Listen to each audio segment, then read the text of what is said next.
해가 저물 무렵 붉은 노을이 하늘 가득 번지고 먼 길을 걷던 제자와 부처님께서 작은 시냇가에 자리를 잡고 앉았습니다.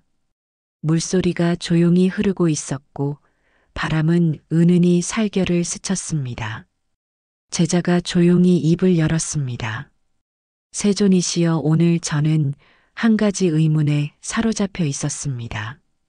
사람들은 모든 것이 변한다고 말합니다. 저도 머리로는 알고 있습니다. 그러나 마음으로는 받아들이기 어렵습니다. 모든 것이 변한다면 저는 무엇이며 변하는 이 마음은 누구의 것입니까? 부처님께서 시냇물을 바라보시며 조용히 말씀하셨습니다. 그대는 지금 흐르고 있는 이 물이 어디서 왔는지 아는가? 잠시 전 그 물과 지금의 물이 같은 물인가?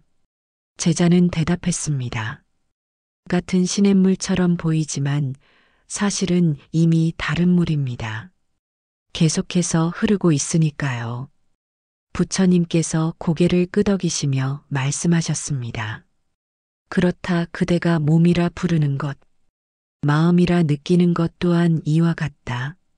늘 흐르고 변하지만 사람들은 그것을 나라고 믿고 그것을 붙잡으려 한다. 제자는 잠시 침묵하다 다시 여쭈었습니다. 그렇다면 세존이시여, 저는 존재하지 않는 것입니까? 부처님께서 조용히 미소 지으시며 말씀하셨습니다. 그대가 존재하지 않는 것이 아니라 그대가 나라고 집착하는 대상이 본래 고정된 실체가 아니라는 말이니라. 꽃은 피었다가 지고 달은 차올랐다가 기운다. 몸도 마음도 이름도 생각도 모두 그러하다. 변하는 모든 것은 참된 나가 될 수 없다. 그러므로 부처님께서 말씀하셨습니다. 무상을 보는 자만이 무아를 이해할 수 있고 무아를 이해한 자만이 괴로움에서 벗어날 수 있다. 제자는 고개를 끄덕이며 말했습니다. 세존이시여, 이제야 조금 알 것 같습니다. 모든 것이 변하고 나 또한 그러하다는 것을. 그것이 두렵기보다 오히려 가볍게 느껴집니다. 부처님께서 말씀하셨습니다. 두려움은 붙잡으려는 마음에서 오고 자유는 내려놓는 지혜에서 오느니라. 그 순간 바람 한 줄기가 조용히 불어와 시냇가의 물결 위로 작은 잔물결을 그렸습니다. 두 사람은 말없이 그 풍경을 바라보며 조용히 그 자리에 앉아 있었습니다. 제자가 다시 입을 열었습니다. 세존이시여, 만약 모든 것이 변한다면 사람들은 왜 그토록 많은 것에 집착합니까? 부처님께서 대답하셨습니다. 그대가 무언가를 소중히 여기기 시작할 때 그 소중함이 변하지 않기를 바라기 때문이니라. 그러나 세상의 모든 것은 인연 따라 나고 인연 따라 사라진다. 해가 뜨고 지듯이, 바람이 불고 멎듯이, 사랑도 젊음도 재물도 명예도 그 어느 하나도 머물러 있지 않는다. 그러므로 부처님께서 말씀하셨습니다. 변하지 않기를 바라는 마음이 바로 괴로움의 씨앗이 되느니라. 제자가 깊은 한숨을 내쉬며 말했습니다. 그러나 세존이시여, 그것이 변한다는 것을 알면서도 저는 여전히 잃는 것이 두렵습니다. 사랑하는 사람이 떠나는 것이 두렵고 제가 가진 것을 잃는 것이 두렵습니다. 부처님께서 조용히 말씀하셨습니다. 그 두려움은 자연스러운 것이나 그대가 그것을 움켜쥐려 할수록 그대의 손에는 아무것도 남지 않으리라. 물을 움켜쥐려는 자는 손가락 사이로 흐르는 물을 보고 더욱 초조해지고 그 물을 받아들이는 자는 손을 씻으며 시원함을 느낀다. 무상을 안다는 것은 모든 것을 포기하라는 뜻이 아니다. 무상을 안다는 것은 모든 것을 소중히 여기라는 뜻이다. 제자는 조용히 고개를 끄덕였습니다. 그렇다면 세존이시여, 무상을 아는 자는 어떻게 살아야 합니까?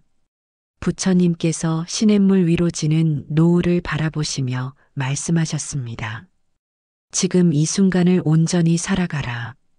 과거는 지나갔고 미래는 오지 않았다. 지금 이 찰나를 소중히 여기는 자는 이미 무상의 이치를 따르고 있는 것이니라. 무상을 아는 자는 사랑하지만 소유하지 않고 노력하지만 집착하지 않는다. 그는 삶을 흘러가는 물처럼 살아간다. 그러므로 괴로움은 그에게 머물지 않는다. 그 순간 어둠이 조용히 시냇가에 내려앉았습니다.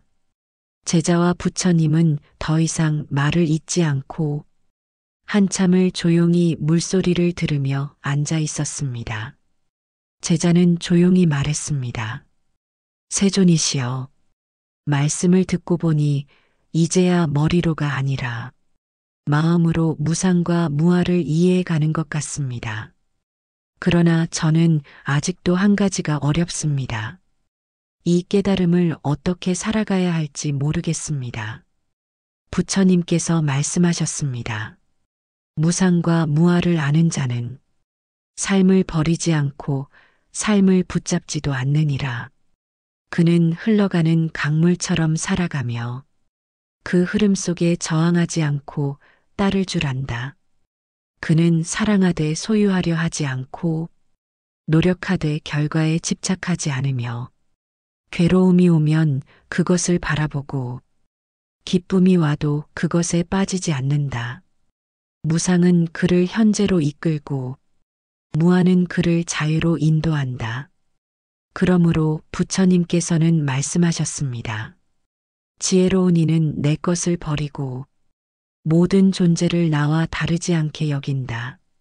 그 마음에서 자비가 피어난다. 제자가 여쭈었습니다. 세존이시여, 무상과 무아를 아는 자는 냉정한 사람이 아닙니까? 모든 것이 지나간다고 생각하면 무엇도 깊이 사랑하지 못하는 것 아닙니까? 부처님께서 조용히 웃으시며 말씀하셨습니다. 무상을 모르는 자는 사랑하는 이가 떠날까 두려워하며 그 두려움 속에서 집착하고 괴로워한다. 그러나 무상을 아는 자는 지금 함께하는 이 순간이 얼마나 귀한지를 알기에 더 깊이 사랑하고 더 온전히 바라보며 그 순간을 전심으로 살아낸다.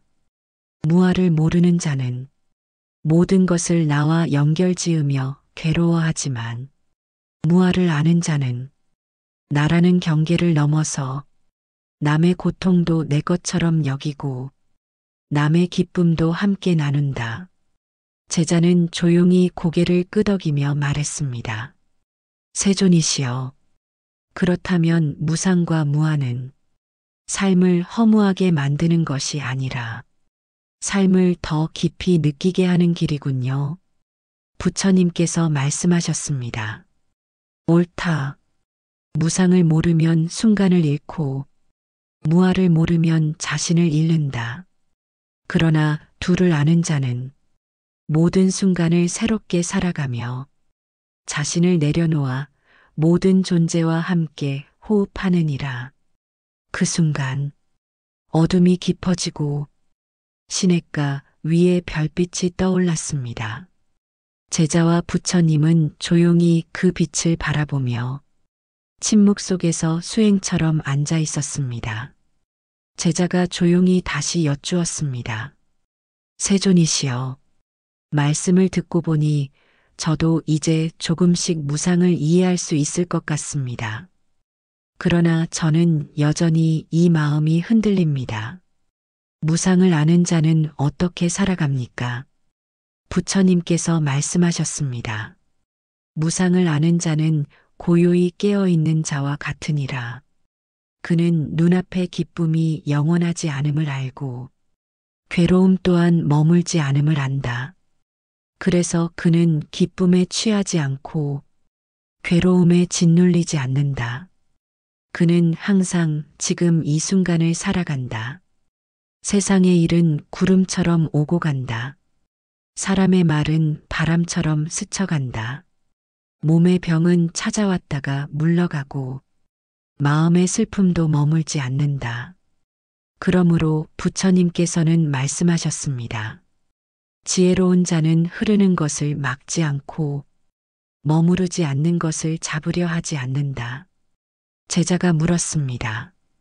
그러나 세존이시여, 사람이 어떻게 아무 것에도 흔들리지 않을 수 있습니까? 슬플 때는 눈물이 나고 기쁠 때는 웃음이 나옵니다. 그조차도 멈추어야 합니까? 부처님께서 미소 지으시며 말씀하셨습니다. 아니다. 무상을 아는 자는 감정을 끊는 자가 아니라 감정을 가두지 않는 자이니라. 그는 울되 울음에 빠지지 않고 웃되 웃음에 머물지 않는다. 그는 모든 것을 있는 그대로 느끼되 그것이 지나감을 알고 있기에 자유롭다. 제자는 조용히 말했습니다. 세존이시여, 무상을 모르면 마음은 끝없이 요동치는 바다 같지만 무상을 알면 바람 속에 흔들리지 않는 등불과 같군요. 부처님께서 말씀하셨습니다. 옳다. 그대가 무상을 받아들이는 그 순간, 그대는 이미 괴로움에서 물러나고 있는 것이다. 그 순간, 시냇물 위로 달빛이 비추었습니다.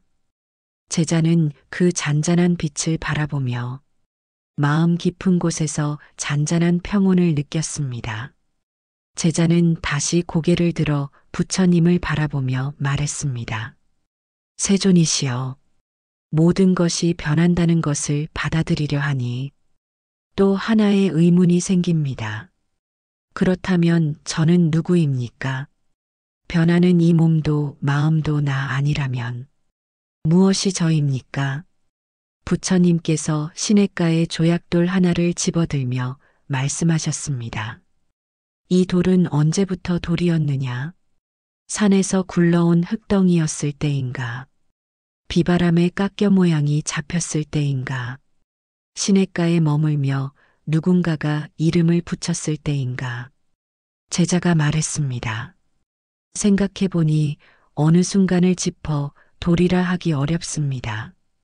그저 돌이 된 과정이 있을 뿐입니다. 부처님께서 고개를 끄덕이시며 말씀하셨습니다. 그렇다. 그대도 그러하다. 태어나고 자라고 배우고 겪으며 그대는 그대가 되었다고 여기지만 그 과정 하나하나가 그대를 만든 것이지. 고정된 나는 애초에 없었느니라. 그대가 나라 부르는 몸은 자라면서 계속 바뀌었고 마음도 생각도 끊임없이 변해왔다. 변하는 모든 것은 나일 수 없다. 그러므로 부처님께서는 말씀하셨습니다. 나는 없다 함은 사라짐이 아니라 집착할 실체가 없다는 뜻이니라. 제자는 조용히 말했습니다. 그렇다면 세존이시여, 무아를 아는 자는 무엇으로 살아갑니까? 나라는 것이 없다면 삶은 텅 빈 것 아닙니까? 부처님께서 시냇물 위로 떠 있는 달빛을 가리키며 말씀하셨습니다. 달은 물 위에 있으나 물에 닿지 않고 흐르는 강물에 빛이나 흘러가지 않는다. 무아를 아는 자는 그러하다. 그는 세상 속에 살되 그에 얽매이지 않고 느끼고 사랑하되 소유하려 하지 않으며 자신을 내세우지 않고 남과 다투지 않는다. 무아는 허무가 아니라 자유요.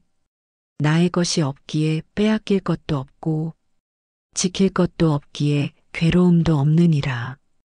제자는 조용히 고개를 끄덕였습니다.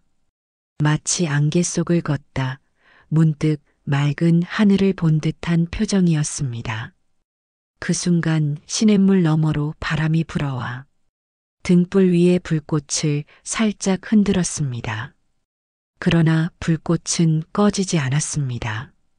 제자는 그것을 오래도록 바라보았습니다. 제자는 오랜 침묵 끝에 다시 여쭈었습니다. 세존이시여, 제가 살아온 삶을 되돌아보면 많은 괴로움은 대부분 지키려는 마음에서 비롯되었습니다. 사랑을 지키려 하고, 명예를 지키려 하고, 제 감정과 생각조차 지키려 했습니다. 그러나 결국 그것들이 하나둘 무너졌을 때 저는 무너졌습니다.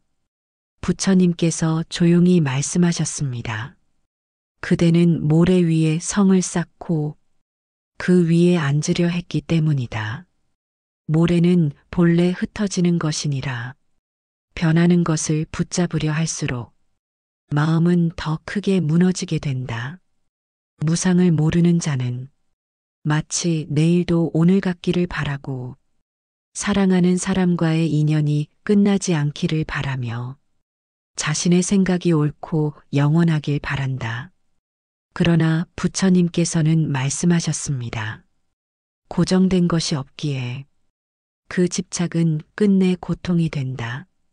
무아를 모르는 자는 자신이 옳다는 생각에 매이고 자신이 상처받았다는 사실에 집착하며 자신이라는 이름을 지키기 위해 끊임없이 세상과 다투고 괴로워한다. 그런 사람은 말합니다. 나는 이렇게 생각한다. 나는 상처받았다. 나는 이래야 한다. 그러나 그 나는 끊임없이 바뀌고 있었던 것입니다. 제자가 조용히 말했습니다. 세존이시여, 그렇다면 우리가 붙잡고 있는 것은 마치 물 위의 그림자 같은 것입니까? 부처님께서 대답하셨습니다. 그렇다.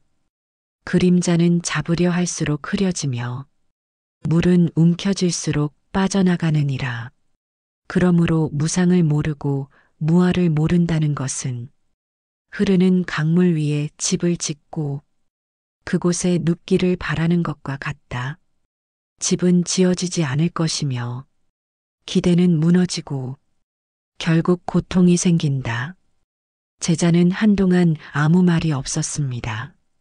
그의 얼굴에는 복잡한 감정이 스쳐 지나갔습니다.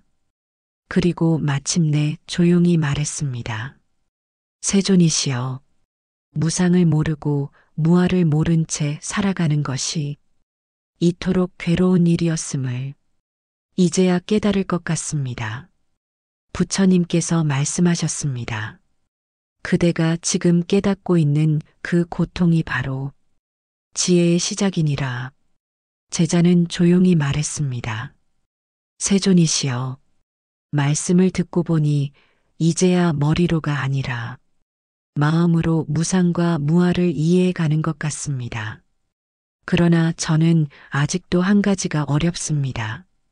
이 깨달음을 어떻게 살아가야 할지 모르겠습니다. 부처님께서 말씀하셨습니다. 무상과 무아를 아는 자는 삶을 버리지 않고 삶을 붙잡지도 않느니라. 그는 흘러가는 강물처럼 살아가며 그 흐름 속에 저항하지 않고 따를 줄 안다. 그는 사랑하되 소유하려 하지 않고 노력하되 결과에 집착하지 않으며 괴로움이 오면 그것을 바라보고 기쁨이 와도 그것에 빠지지 않는다. 무상은 그를 현재로 이끌고 무아는 그를 자유로 인도한다. 그러므로 부처님께서는 말씀하셨습니다. 지혜로운 이는 내 것을 버리고 모든 존재를 나와 다르지 않게 여긴다. 그 마음에서 자비가 피어난다. 제자가 여쭈었습니다.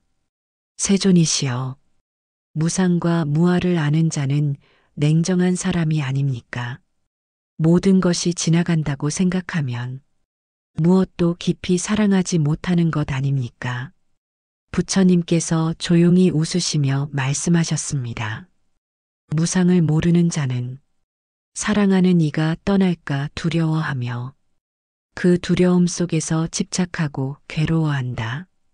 그러나 무상을 아는 자는 지금 함께하는 이 순간이 얼마나 귀한지를 알기에 더 깊이 사랑하고 더 온전히 바라보며 그 순간을 전심으로 살아낸다.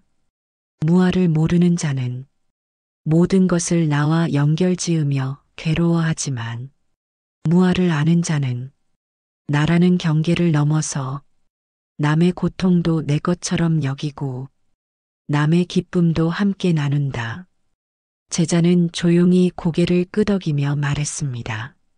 세존이시여, 그렇다면 무상과 무아는 삶을 허무하게 만드는 것이 아니라 삶을 더 깊이 느끼게 하는 길이군요. 부처님께서 말씀하셨습니다. 옳다. 무상을 모르면 순간을 잃고 무아를 모르면 자신을 잃는다. 그러나 둘을 아는 자는 모든 순간을 새롭게 살아가며 자신을 내려놓아 모든 존재와 함께 호흡하느니라. 그 순간 어둠이 깊어지고 시냇가 위에 별빛이 떠올랐습니다. 제자와 부처님은 조용히 그 빛을 바라보며 시냇물 소리는 여전히 잔잔했고 밤하늘은 별빛으로 가득 차 있었습니다. 제자는 긴 대화를 마친 후 조용히 고개를 숙였습니다. 세존이시여, 저는 이제 알겠습니다. 모든 것은 변하기에 지금 이 순간이 얼마나 소중한지 나라고 부를 수 있는 실체가 없기에 다른 누구도 미워하거나 다툴 이유가 없다는 것을 부처님께서 말씀하셨습니다. 무상을 모르면 삶은 고통으로 가득하고 무아를 모르면 마음은 집착으로 물든다. 그러나 무상과 무아를 아는 자는 더 이상 흐름에 저항하지 않으며 더 이상 나를 붙잡으려 하지 않는다. 그는 지금 여기에 머물며 그 어떤 순간도 헛되이 흘려보내지 않는다. 그의 마음은 고요하고 따뜻하며 그 어떤 바람에도 흔들리지 않는다. 부처님께서는 마지막으로 말씀하셨습니다. 진정한 자유란 무엇도 붙잡지 않는 마음에서 비롯된다. 그 마음이 바로 해탈의 문이니라. 제자는 조용히 자리에서 일어나 두 손을 모아 깊이 절을 올렸습니다. 그의 눈에는 눈물이 고였지만 그 눈물은 슬픔이 아닌 고마움의 빛이었습니다. 시냇물은 흐르고 있었습니다. 그러나 이제 그 흐름이 다르게 들렸습니다. 그것은 다만 흐름이 아니라 이 순간을 살아가는 생명의 숨결처럼 느껴졌습니다. 바람이 불어왔고 잎사귀는 흔들렸으며 그 모든 것은 변하고 있었지만 그 어느 것도 괴로움이 되지 않았습니다. 그날 밤 제자는 부처님 곁에서 조용히 눈을 감고 긴 호흡을 내쉬었습니다. 그리고 마음 깊이 다짐했습니다. 이제는 흐름을 따라 살리라. 이제는 붙잡지 않고 살아가리라. 이제는 모든 존재를 나처럼 여기며 살아가리라. 그 다짐은 어느 바람보다 조용했지만 가장 깊은 자리에서 울리고 있었습니다. 여러분은 지금 어떤 마음으로 이 영상을 보고 계신가요? 혹시 지금도 변하지 않기를 바라는 무언가를 붙잡고 계시진 않나요? 혹은 내가 누구인지, 어떻게 살아야 할지 답을 찾지 못해 방황하고 계신가요? 그러나 부처님께서는 말씀하셨습니다. 모든 것은 변하고 고정된 나는 없다고. 이 진실을 아는 자는 지금 이 순간을 가장 깊이 살아가는 사람입니다. 이 순간에 깨어 있고 이 순간에 머물며 사라질 것을 붙잡지 않고 머무르지 않을 것을 두려워하지 않으며 그렇게 조용히 자신의 삶을 걸어가는 이가 바로 해탈의 길을 걷고 있는 사람입니다. 여러분도 지금 이 순간부터 그 길을 함께 걸어가 보시겠습니까? 그대의 오늘 하루가 무상 속에 더욱 소중해지고 무아 속에 더욱 가벼워지기를 바랍니다.